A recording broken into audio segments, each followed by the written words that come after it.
नमस्कार। भारत गाथा के आज के भाग में मैं बात करूंगी जैन धर्म के 24वें तीर्थंकर भगवान महावीर की। अहिंसा, सदाचार और संयमित जीवन के प्रतीक हैं भगवान महावीर। अनेकांतवाद के सिद्धांत के माध्यम से विभिन्न मतों और संप्रदायों के बीच समन्वय के प्रतीक हैं भगवान महावीर। शांति, बंधुत्व, प्रेम और सहिष्णुता के दृढ़ स्तंभ हैं भगवान महावीर। भगवान महावीर के सिद्धांतों में अहिंसा और करुणा का चरम है, जहाँ किसी भी प्राणी को ना सताने का व्रत सबसे अधिक महत्वपूर्ण है।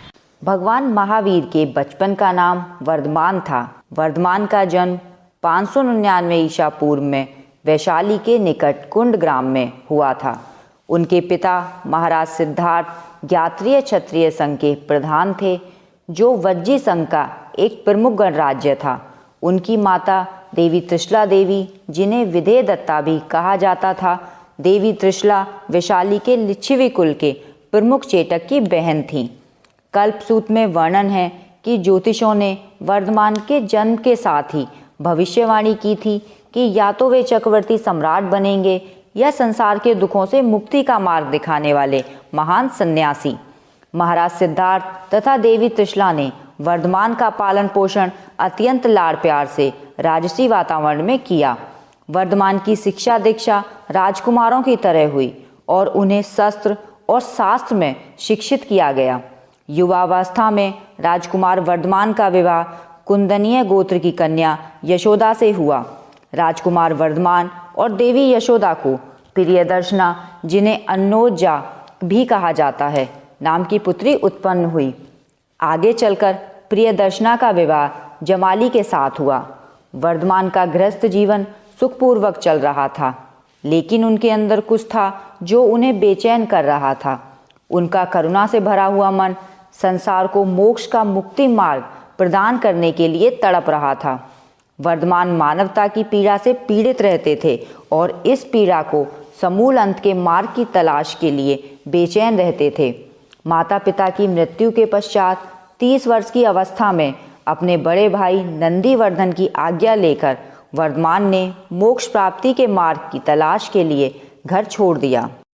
विभिन्न स्थानों पर भ्रमण करते हुए वर्धमान राजगृह पहुँचे, जहाँ उनका स्वागत और सम्मान बहुत अच्छे से किया गया।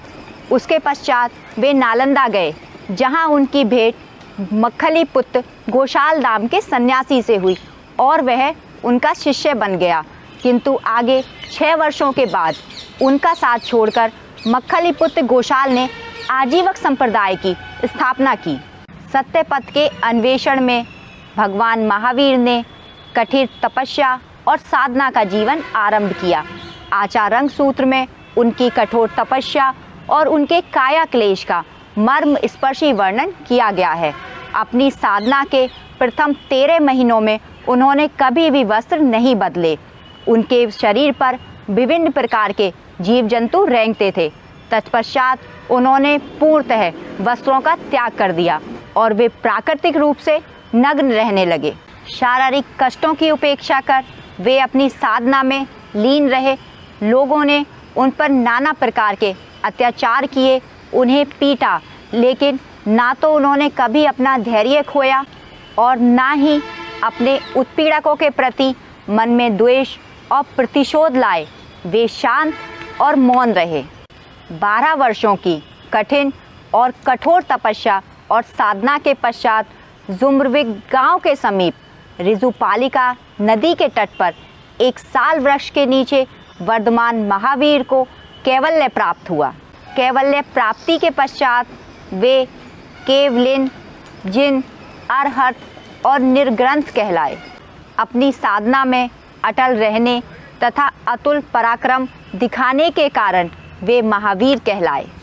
कैवल्य प्राप्ति के पश्चात भगवान महावीर ने अपने सिद्धांतों का प्रचार आरंभ किया। वर्षा ऋतु के 4 महीनों को छोड़कर वर्ष के 8 महीने भगवान महावीर भारत के विभिन्न हिस्सों में भ्रमण कर अपने सिद्धांत का प्रचार करते रहते थे। सिर्फ वर्षा ऋतु के 4 महीनों में ही वे भारत के विभिन्न नगरों जैसे चंपा, वैशाली, राजगृह, श्रीवास्ती आदि में विश्राम करते थे।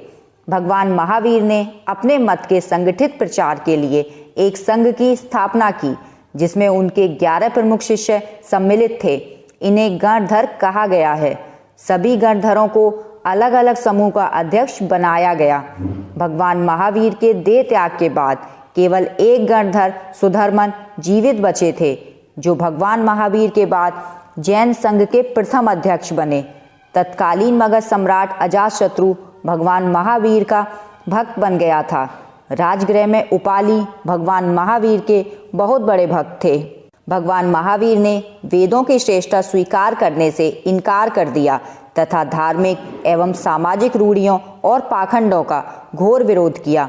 उनके मत में शुद्ध और अच्छे आचरण वाले किसी भी जाति के लोग मोक्ष पा सकते हैं। भगवान महावीर द्वारा प्रतिपादित धर्म सांसारिक बंधनों से छुटकारा पाने के उपाय बताता है। ऐसा छुटकारा या मोक्ष पाने के लिए कर्मकांडी अनुष्ठान की आवश्यकता नहीं है। यह सम्यक ज्ञान, सम्यक दर्शन और सम्यक चरित्र से प्राप्त किया जा सकता है। भगवान महावीर ने ही सर्वप्रथम भारत में वर्ण व्यवस्था और कर्म कांडों की बुराइयों को रोकने के लिए गंभीर प्रयास किया था। जैन धर्म ने धर्म उपदेश के लिए आम लोगों की बोलचाल की भाषा प्राकृत को अपनाया और उनके धार्मिक ग्रंथ अर्धमगधी भाषा में लिखे गए हैं। भगवान महावीर ने अहिंसा, सत्य, धन संचय का त्याग, ब्रह्मचर्य और चोरी ना करने पर बल दिया। भगवान महावीर बौद्धिक सहिष्णुता के आधार स्तंभ थे। उनका कहना था कि सभी विचार अंशतः सत्य होते हैं। उनके मत में किसी वस्तु के अनेक पहलू होते हैं तथा व्यक्ति अपनी सीमित बुद्धि द्वारा केवल कुछ ही पहलुओं को जान सकता है। यह विचार श्यादव्याद के नाम से जाना जाता है, जो विभिन्न विचारों के समन्वय पर आधारित है, जो आज के समय में बहुत अधिक प्रासंगिक है। 30 वर्षों तक निर्बाध अपने मत का प्रचार करने के पश्चात 527 ईसा पूर्व में लगभग 72 वर्ष की आयु में राजगृह के समीप स्थित पावापुरी में भगवान महावीर ने शरीर को त्याग दिया। लेकिन भगवान महावीर के विचार और उनके द्वारा प्रतिपादित धर्म मानव कल्याण के मार्ग को हमेशा प्रशस्त करता रहेगा। उनकी वाणी युगों युगों तक अनंत ब्रह्मांड में गूंजती रहेगी और पीड़ित मानवता को मुक्ति का द्वार दिखाती रहेगी।